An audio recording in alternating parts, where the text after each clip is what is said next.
সব মিলিয়ে এই আমরা ফ্যাসিবাদ মুক্ত হয়েছি, তাই না? এখন এই ফ্যাসিবাদ মুক্ত হলাম, ঠিক আছে, এখন করবোটা কি? আমরা তো বলেছি এই লড়াইটা হচ্ছে আমাদের গণতন্ত্রের লড়াই। অর্থাৎ আমরা বাংলাদেশে একটা গণতান্ত্রিক রাষ্ট্র প্রতিষ্ঠা করতে চাই, যেখানে সবার অধিকার পূর্ণ করা হবে, ভোট দিতে পারবে মানুষ, যেখানে কথা বলতে পারবে, বাক স্বাধীনতা থাকবে, যেখানে আমার ছেলেরা যারা এখন কাজ পায় না তারা কাজের সুযোগ পাবে, আমাদের মহিলারা তাদের নিরাপত্তা নিশ্চিত করা হবে, তারা কাজের সুযোগ পাবে, আমাদের ছেলেরা লেখাপড়ার সুযোগ পাবে, আমাদের মা বোনেরা তাদের সন্তানদেরকে চিকিৎসা করার জন্য হাসপাতাল পাবে। এইরকম একটা রাষ্ট্র চাই, এরকম একটা দেশ আমরা চাই, তাই না?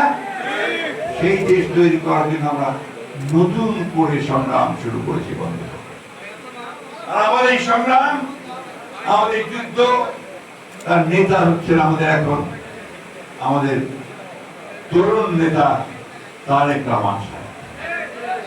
আমাদের নেত্রী দেশনেত্রী বেগম খালেদা জিয়া, তিনি দীর্ঘকাল আমাদেরকে নেতৃত্ব দিয়েছেন। এখন অসুস্থ অবস্থায় বসে তিনি আমাদেরকে পরামর্শ দেন আপসহীন গণতন্ত্রকে প্রতিষ্ঠা করার জন্য। আমরা সেই দল, যেই দল এই দেশে স্বাধীনতার ঘোষণা করেছিল, তার প্রতিষ্ঠাতা শহীদ প্রেসিডেন্ট জিয়াউর রহমান। আমরা সেই দল, যে দলের প্রতিষ্ঠাতা এখানে বহুদলীয় গণতন্ত্রের প্রবর্তন করেছিল। টানা সপ্তমবারের মতো বেস্ট টিস্যু পেপার ব্র্যান্ড হিসেবে স্বীকৃতি পেয়েছে বসুন্ধরা টিস্যু। আওয়ামী বড় বড় কথা বলে, শেখ মুজিব তো একদলীয় শাসন ব্যবস্থা বাকশাল করছিল, মানুষের সব অধিকার কেড়ে নিয়েছিল, পত্র পত্রিকা বন্ধ করে দিয়েছিল।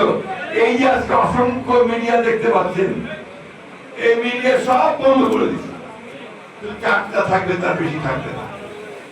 মানুষের মৌলিক অধিকারগুলোকে হরণ করে দিচ্ছে, আমার সুযোগ সুবিধা বন্ধ করে দিচ্ছে।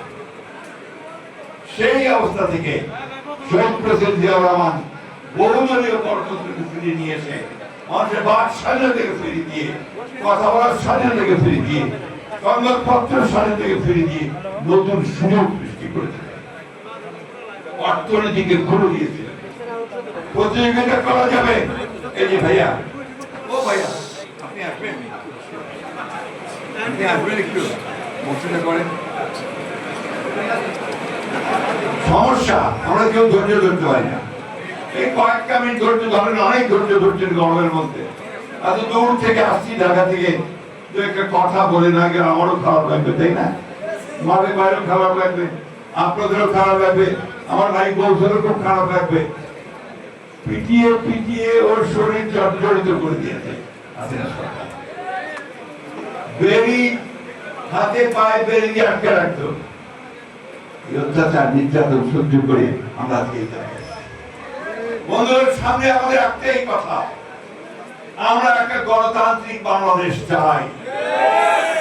আমরা আমাদের তরুণ জাতি, যুবক জাতি তাদের কর্মসংস্থান সৃষ্টি করতে চাই।